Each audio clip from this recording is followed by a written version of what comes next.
got love, we got fam, we got dreams to chase. We stay fly, we stay strong, always moving in faith. Jeremy holding it down, Jaxon bringing that crown, Deuce and Janelle running around, and baby Jaxon, prince of the town. I'm outside, yeah, we living real right. Marriage, travel, love, no denying.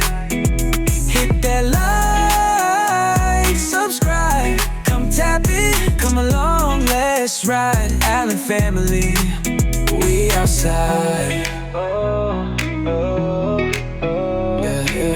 We outside, we outside, we outside.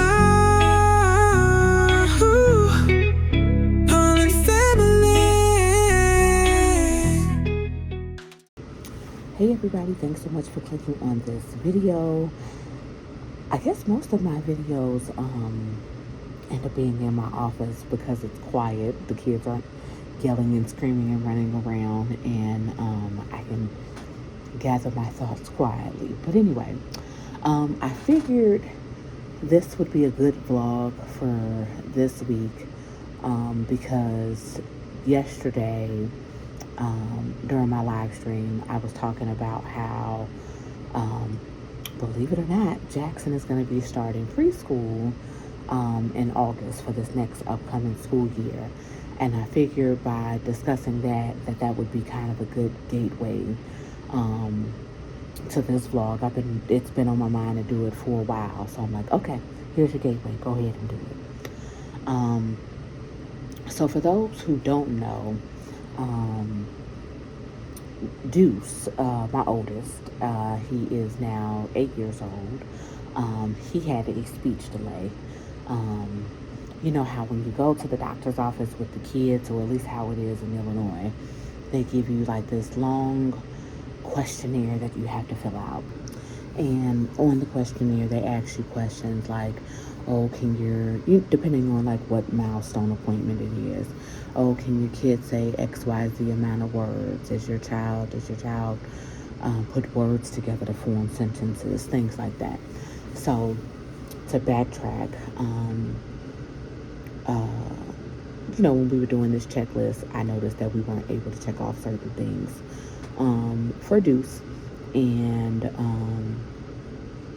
Deuce was evaluated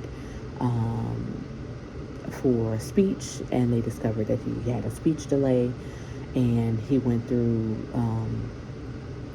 services, and he graduated out of speech therapy. If any of you have been around Deuce, you know now that he can't shut up. So the program does work.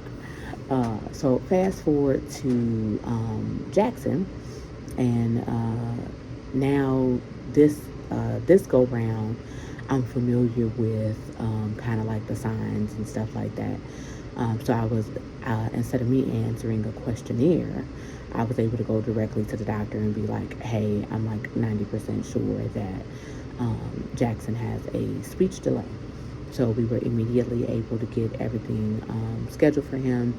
He had his evaluation, and they did agree with us saying that he did need speech services.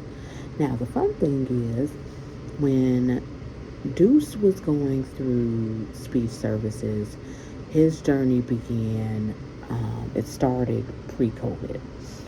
Eventually, some of his services were virtual. You just kind of had to adapt. But also, Deuce was a little bit older when he started. Now, I guess you can officially say post-COVID, they don't have a lot of speech pathologists that work in person. Everybody is virtual. And if you all have been around my Jaxon, y'all know Jaxon is a busybody. He's very hands-on, which all 2-year-olds are. But trying to get him to sit in front of a computer for an hour, and then, I'm not trying to be mean, but I'm keeping it real, but then, he's assigned to a speech therapist that has an accent. It's like, okay, So you have an accent, and then you're trying to teach my child speech, and then you're trying to teach him over a computer. So I had to fight and fight and fight and fight. But I was finally able to find him a speech therapist where he could receive services in person. And he's been doing amazing. He also receives occupational therapy and developmental therapy. All three of those kind of go hand in hand together to work on that kind of like that eye coordination when you're looking at somebody speaking, and the gross motor skills, things like that. So he's been doing occupational and developmental therapy for a while, since like October. And then we were finally set up with a speech therapist, I want to say back in maybe like January. And that was the virtual one. And we did one session of that. And I was like, yeah, that's not going to work. And then now he's been doing in-person speech therapy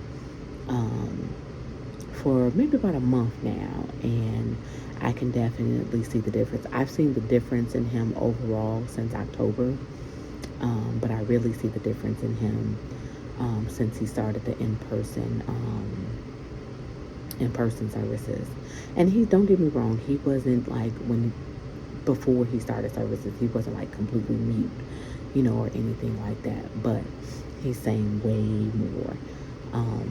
We are incorporating some sign language just until he's fully mastered speaking, so that he doesn't go without communicating his needs. And it's going well. But I just wanted to share this portion of our life with you all. And also just to, if anybody is watching this, don't be afraid of the services. I hear so many parents, saying, oh, my child doesn't need this, or they'll be all right, that type of deal. And I just simply say that this is what the services are for. I am a living witness that it works. Like I said, Deuce went through it. Janelle did not have to go through it. And now we're doing it again with Jaxon. The program works.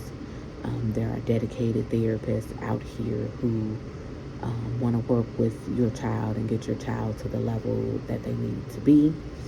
And yeah, that's all I got. I know she gonna say that it's not needed, but I want to give a huge shout out to Jaxon's godmommy, Veronica, aka Life with V, because she is the godmother of all godmothers. She's not only his godmother, but she is his child care provider. And I don't attend these sessions. These sessions go on during the day while I'm at work. So she is there to make sure that he's receiving his therapy services, monitoring his progress, seeing what he's doing. He receives services on a weekly basis. So, keeping me updated on what he's doing and what he's learning and what progress he has made. So I just want to publicly tell my sister thank you and that I love you. And yeah, that's all I got. And I got a few clips of him in his therapy sessions that I will show you all at the end. One I was able to do when he was in speech therapy. I do get a chance to go to those once every blue moon. And then the other two clips are courtesy of Godmommy Cam. So again, thank you so much for watching. And if anybody is watching this video and has questions about early intervention, or even once they get older into the school setting with an IEP, please feel free to leave a comment. When I mentioned the IEP part. So you can start preschool at 3 years old.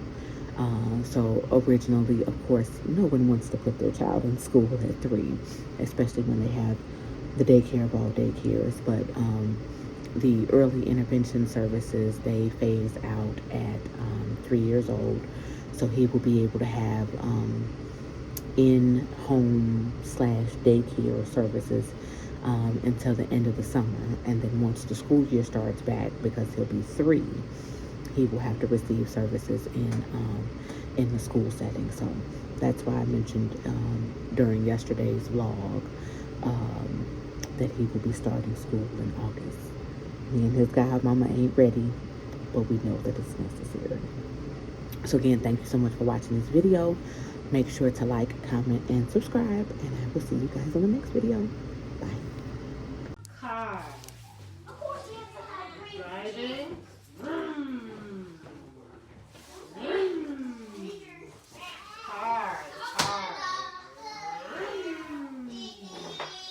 Good job. I see a car. I see a boat.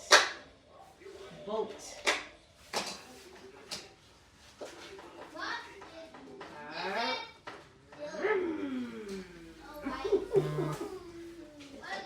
Jaxon. Car. 4, 21, 5. It's okay. Just put more job. I need 10 from you.